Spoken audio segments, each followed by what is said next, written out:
पिछले कुछ दिनों में हमने इस बात को देखा है कि पूरे देश भर में बहुत तेजी से कोरोना वायरस के मामलों में बढ़ोतरी हुई है। हिमाचल प्रदेश में भी पिछले दिनों में कोरोना वायरस के मामलों में बहुत तेजी से बढ़ोतरी हुई है। अब की बार ये देखने में आया है कि ये वायरस एक तो तेजी के साथ संक्रमण फैला रहा है और दूसरे इस बात को भी हमने देखा है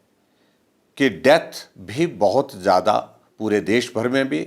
और उसके साथ हम हिमाचल प्रदेश में अगर हम देखें तो हिमाचल प्रदेश में भी बहुत तेज़ी से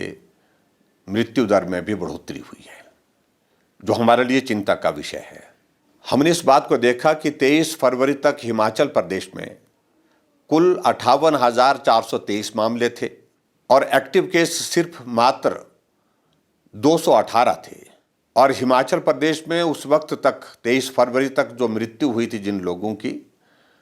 वो आंकड़ा 982 था और 10 अप्रैल को ये आंकड़ा पहुंच करके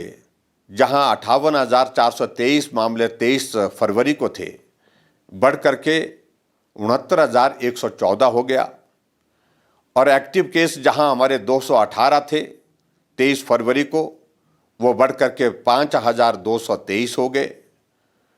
और मृत्यु जो 23 फरवरी 2021 को मात्र 982 थी, वो बढ़ करके 1,102 हो गई, जो हमारे लिए बहुत बड़ी चिंता का विषय है। और ऐसी परिस्थिति में मुझे लगता है कि बहुत ज़्यादा सावधानी बरतने की आवश्यकता है। पिछले साल हमने इस वायरस का असर छोटी आयु और नौजवानों के बीच में कम देखा था, लेकिन अब की बार हमारे लिए चिंता का विषय और भी ज़्यादा है कि इसमें स्कूल में पढ़ने वाले बच्चे और उसमें कम आयु के हमारे नौजवान साथी, उनके बीच में भी संक्रमण बहुत तेज़ी से फैला है। ऐसी परिस्थिति में हमें अब बहुत बड़ी सावधानी के साथ काम करने की आवश्यकता है। हमको नवरात्रों के दिनों में भी कुछ रिस्ट्रिक्शंस के साथ काम करने के लिए आप सबका सहयोग चाहिए और वो विशेष तौर से हमने तय किया है हिमाचल प्रदेश में कि मंदिर हमारे खुले रहेंगे दर्शन करने के लिए, पूजा करने के लिए, लेकिन जो लंगर, भंडारे और इसके अतिरिक्त जो हमारे जागरण होते हैं, उन पर ऐसी परिस्थितियों में रोक लगाना हमारी व्यवस्था है।